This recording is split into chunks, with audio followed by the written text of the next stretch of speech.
The final toll of the convent bells echoed through the cold mountain air, a sound that carried both warning and farewell. High in the rugged hills of Thessaly, where olive trees trembled beneath the breath of autumn, a small group of nuns gathered inside their fading chapel. The walls around them were cracked, the colors of saints long faded by time and sorrow. Beneath those ghosts of paint, the women knelt in prayer, knowing that heaven might not answer in time. From the distant ridges, fire flickered like restless spirits. Ottoman banners were already climbing the horizon, red cloths whipping in the wind like burning embers. No riders came from the nearby towns. No soldiers remained to defend them. Only silence, deep, heavy, and waiting, filled the air before conquest. Their abbess, Sister Eleni of Lissa, stood before the worn altar, holding a silver crucifix that had survived a century of storms. Her voice trembled but stayed steady. "If they breach our walls," she whispered, "keep your vows inside your hearts, where no man can take them." But she was wrong.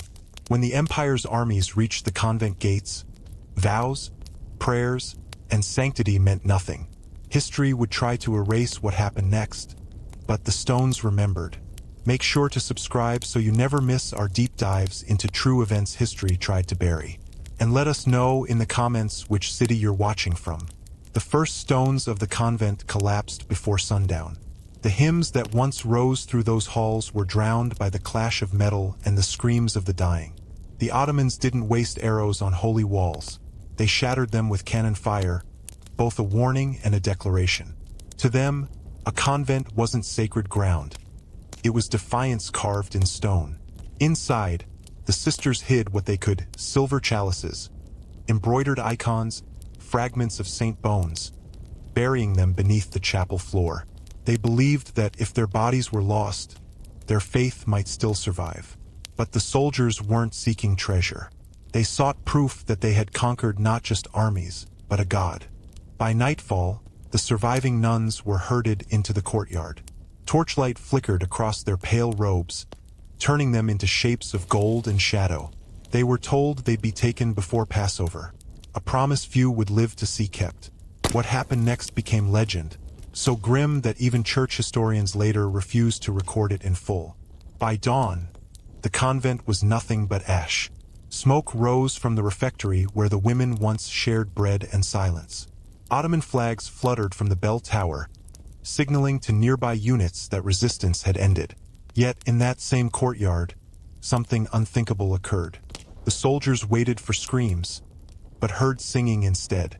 Bound by rope, the surviving sisters lifted their voices in a trembling hymn, not of despair but of defiance.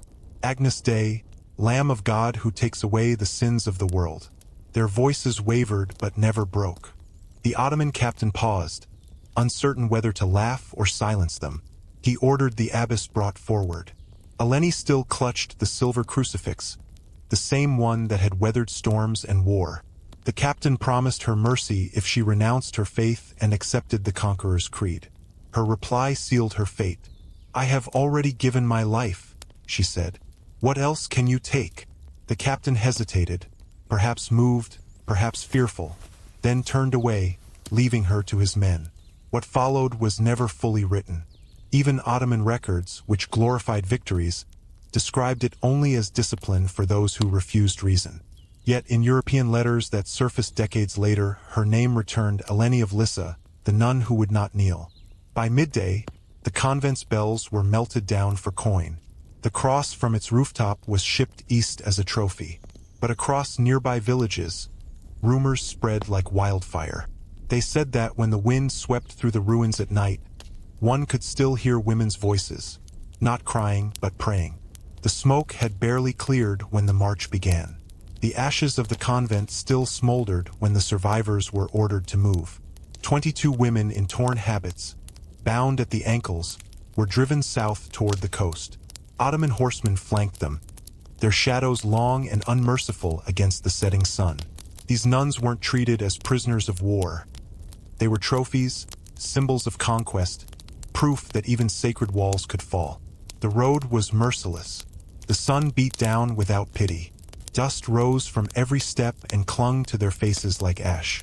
The sisters, who had spent their lives behind quiet cloister walls, stumbled under the heat and weight of exhaustion. When one fell, another lifted her veil to cover the fallen sister's face, so that soldiers would not trample it. It was the last act of dignity left to them in a world stripped of mercy. Their abbess was gone, but her final words burned in their hearts. If you cannot hold the cross, hold each other. 7 endless days passed. Their sandals broke. Their lips cracked from thirst. Yet, through it all, they stayed together, whispering prayers that the wind carried away. At last, the captives reached the port of Volos. The sea stretched before them like a blade of blue steel. Waiting on the docks were Ottoman galleons, great ships built not for comfort, but for control. The women were herded aboard, their wrists shackled to wooden benches where slaves and criminals once rode. As the sails unfurled and caught the wind, Greece slowly disappeared behind them, its mountains fading into mist. The sisters watched in silence as their homeland shrank into the horizon, carrying away everything they had ever known. The ship's overseer, Yusuf Aga, recorded everything with brutal precision. Cargo, spices, coins, textiles, and religious captives. His ledger, discovered centuries later in the archives of Istanbul, would confirm what many dismissed as a legend. The voyage to Constantinople lasted 12 days. Storms struck the deck, tossing waves high into the air. Salt water stung their wounds. Hunger hollowed their faces. Yet the greatest pain was not the lash, nor the cold. It was silent. No one spoke to them except to bark orders. They existed like ghosts drifting between sky and sea. At night, the youngest among them, Sister Magdalena, whispered psalms beneath her breath. Her voice was faint, barely louder than the wind, but even the chained prisoners nearby turned their heads to listen. Greeks, Serbs, Italians, each from lands now conquered, found brief peace in her trembling song. For one moment, the sea seemed to fall silent, as if it, too, were listening. When the ship finally entered the Bosphorus, the sisters saw Constantinople rise from the water, a city of domes and minarets glowing like blades under the dawn. Across the strait, it seemed alive, breathing with power and pride. For centuries, it had been called the city of the world's desire. Now it would become their cage. From the docks, they were paraded through narrow streets packed with merchants, soldiers, and slaves. The air smelled of spice and smoke. Locals paused to stare, for Christian nuns among captives were a rare sight. Even in an empire built on victory, their presence drew whispers. They were led beyond the ancient walls of Blachurni toward the imperial district, where their fate would soon be decided. In the shadow of the Hagia Sophia, the once great cathedral of Christendom, they were forced to kneel. As the call to prayer echoed from the minarets, one of the sisters whispered, "We are home, but it is no longer ours." Before dawn, the captives were brought into a vast marble courtyard ringed with towering columns. This was not a dungeon. It was the Divanai Humayun, the imperial council, where the word of the Sultan was law. Here, faith was not measured by scripture, but by surrender. In the center of the grand hall sat the Grand Vizier himself, a man with eyes as calm as marble and a face carved by authority. To his left stood the scribes, their quills hovering above parchment, ready to record every detail. Names, ages, and destinies. Each word they wrote would be sealed into the empire's records, pages that still survive centuries later, darkened by wax and time. The sisters stood together, their robes torn, their hands bound. Through a translator, they were told that the Sultan had granted mercy, but mercy with a price. Those who accepted conversion would be given new names, food, and shelter within the palace. Those who refused would face what the vizier called the discipline of faith, a phrase that could mean imprisonment or disappearance. No one spoke. Sister Magdalena trembled. She had seen what became of other captives, Greeks, Armenians, Slavs, all swallowed by the silence of the empire. Before the guards could seize her, one of the elders, Sister Damaris, stepped forward. She addressed the vizier not as a prisoner, but as someone who had seen too many empires rise and fall. "My lord," she said quietly, "you may rename us, but you cannot unlearn the prayers we carry." The interpreter hesitated, unsure whether to repeat her words. When he finally did, the vizier's expression did not change. "Prayers fade," he said coldly, "when the tongue forgets how to speak them." With a motion of his hand, the sisters were dismissed, not to execution, but to the lower chambers beneath Topkapi Palace, where unclassified captives were kept. Some would call it mercy, others a slower kind of punishment. Below the palace gardens lay a labyrinth of stone halls sealed from the sun. The air was damp and cold. Each chamber had only a narrow slit for light, barely enough to tell night from day. The sisters were stripped of their veils and given rough garments. They were ordered to scrub floors, mend garments, and tend fires for the upper chambers. Every task was designed to break them, to turn devotion into labor, faith into silence. But the Ottomans underestimated them. These were women who had already taken vows of poverty, obedience, and silence. They had faced hunger, cold, and isolation before. To them, suffering was not defeat. It was a form of devotion made real. Even in that underground prison, their discipline became their armor. At night, they gathered in secret. Their lips moved soundlessly, their prayers invisible but unbroken. The guards often said that when the torches burned low, they could hear faint echoes from the stone walls. Not cries, not whispers, but something like a hymn. Years later, one Ottoman scribe, perhaps moved by what he witnessed, wrote a single line in the margin of his record. "The women of Thessaly do not beg, even when the heavens are silent." Their names would fade from the empire's pages, but their story would not die. Centuries later, in forgotten archives, the ledger of Yusuf Aga, the captain's logs, and letters from Venetian merchants would all confirm what was once dismissed as rumor. The sisters of Thessaly were real. Their faith had survived where their bodies could not. So when the wind moves through the ruins of that old convent, and the olive trees tremble in the cold air, some still say you can hear voices, not crying, but praying. Their hymn continues, carried by time itself. As the story continues, tell us the truth. If you want more untold stories from history's lost frontiers, make sure to subscribe. And let us know in the comments which city you're watching from. One woman carved a cross into the clay wall with her fingernail. Another traced holy verses into the dust beneath her straw bed. They began counting days by the call of the muezzin, not out of conversion, but as a quiet act of defiance, a rhythm to keep their faith alive. Soon, whispers spread among the servants. Tales of the silent sisters, foreign women buried deep beneath the palace who never spoke and never begged. Some said they were cursed. Others swore they were saints. Their silence echoed through the tunnels louder than prayer. Days blurred into months. Their hands blistered from endless labor, washing linens, polishing brass, tending fires that gave warmth to others but never to them. Their names were forbidden. Each woman was given a number, a mark of ownership. The empire believed time and hunger would break even the strongest faith. That's when the next stage began, a test disguised as mercy. First came kindness. Food, oil, and fine silks were sent to their quarters. Learned men from the palace came speaking gently, offering rest, peace, even small freedoms. "Your God and ours are not enemies," one imam said softly. "Take our tongue, and you will be free." But they all knew what that kind of freedom meant, to forget who they were. And forgetting was the one sin they could not commit. Sister Magdalena, once frail and trembling, rose as their strength. She whispered fragments of scripture remembered from their convent. Verses half forgotten, reshaped into prayers that kept them alive. Even broken, the word endured. When persuasion failed, kindness vanished. The torches were doused. Food was cut in half.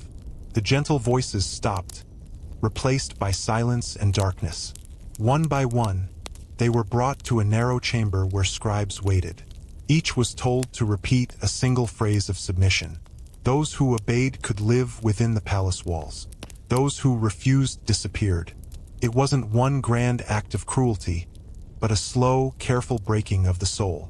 Faith wasn't torn away by force. It was chipped away by hunger, by waiting, by the whisper that asked, "Why suffer for a God who does not answer?" A few gave in. 2 sisters from Corfu, twins, finally whispered the words. They were dressed in silk and taken away, never seen again. For those who remained, each disappearance hardened their resolve. Sister Dearest, once brave before the Grand Vizier, grew pale and thin. When guards demanded her name, she smiled faintly. "Call me Silence," she said. Her defiance spread like fire. From that moment, none of them spoke to their captors again. When questioned, they answered only with stillness. And in that stillness, they reclaimed what the Empire thought it had stolen: control. Official records mention them only in passing: foreign captives, unresponsive, unproductive. To the Ottomans, they were failed conversions. To history, they became something else: living proof that faith could survive where walls and chains could not. By the time spring returned to the palace gardens above, only 11 of the original 22 were still alive. The guards called them ghosts in rags. But the servants whispered something stranger: that sometimes, deep at night, faint voices could be heard beneath the palace, chanting in a language no one remembered, yet everyone feared.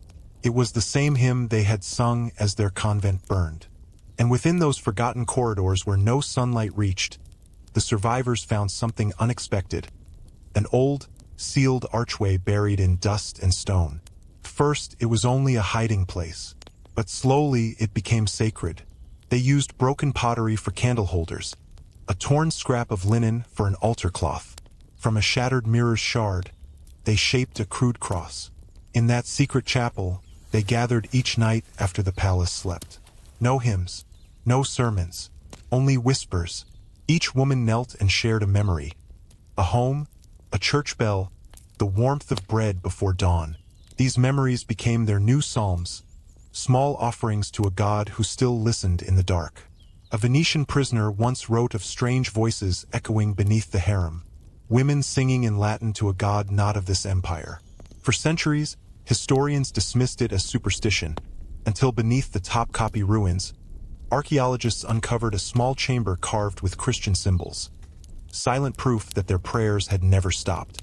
Crosses scratched into stone, a Latin phrase, half erased by time: lux in tenebris lucet, the light shines in the darkness. That small discovery changed everything. Proved these women hadn't simply vanished. They had left a mark, a quiet revolt etched into the walls. Inside the hidden chapel, Sister Magdalena, once frail, now the heart of their faith, began marking the walls with charcoal. Names could not be written, so she devised symbols instead. A bird for each sister still alive, a small flame for those who had been lost. Whenever a new bird failed to appear, they knew another had disappeared. The guards never found the chapel, yet they began to notice something different in their captives. Despite hunger, cold, and confinement, the women moved with a calm that defied reason. The overseers called it madness, but the scribes observing them recorded something else: strength not of this world.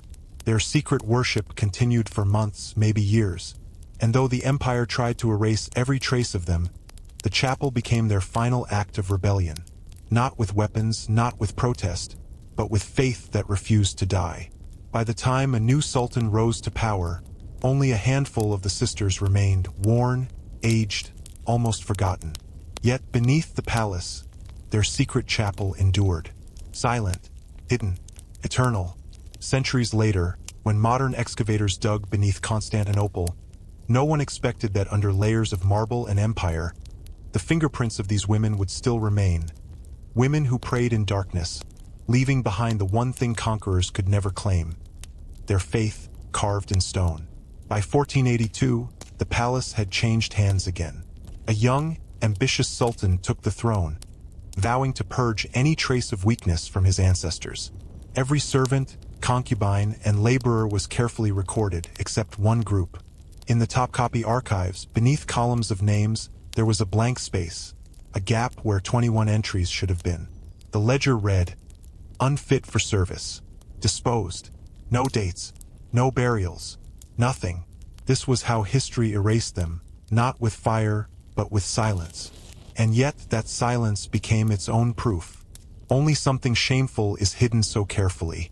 Centuries later, an Ottoman courtier's diary surfaced in the archives of Bursa, briefly mentioning foreign women who refused to submit and vanished beneath the palace foundations. Another letter, intercepted by Venetian spies in 1484, spoke of nuns who would not bow to the Sultan's will. Together, these fragments revealed the truth the empire had tried to bury, the deliberate erasure of women who became spiritual symbols of resistance. The last record of Sister Magdalena appears decades later, written by an Italian pilgrim. He told of a story whispered by a palace servant, a woman who sang to her god until the guards sealed the room. Her name was unknown, but the faint hymn she sang was said to linger in the stone itself, and in that echo her story lived on. Over time, tales of the vanished sisters turned to whispers among slaves and servants. On certain full moon nights, the lower halls of the palace grew cold, and the air filled with the faint scent of incense, though no flame burned. Memory, superstition, or both refused to die. Centuries later, European travelers drawn by the mysteries of the Ottoman court recorded fragments of the same legend. A French diplomat in 1712 wrote of an old forbidden story among palace attendants, of Christian women who sang themselves into heaven. He dismissed it as a myth, but the walls had already spoken the truth. The chapel lies in ruins now, but the carvings remain. Faded prayers etched into the stone, a whisper of women who refused to be forgotten. In their silence, they still speak, and if you've heard their story tonight, let it stay with you. Leave a comment. Tell us what you felt when you saw what they endured. And if you want to uncover more untold stories buried in the shadows of history, subscribe and step deeper into the darkness with us. Because some truths deserve to be remembered, no matter how long they've been hidden.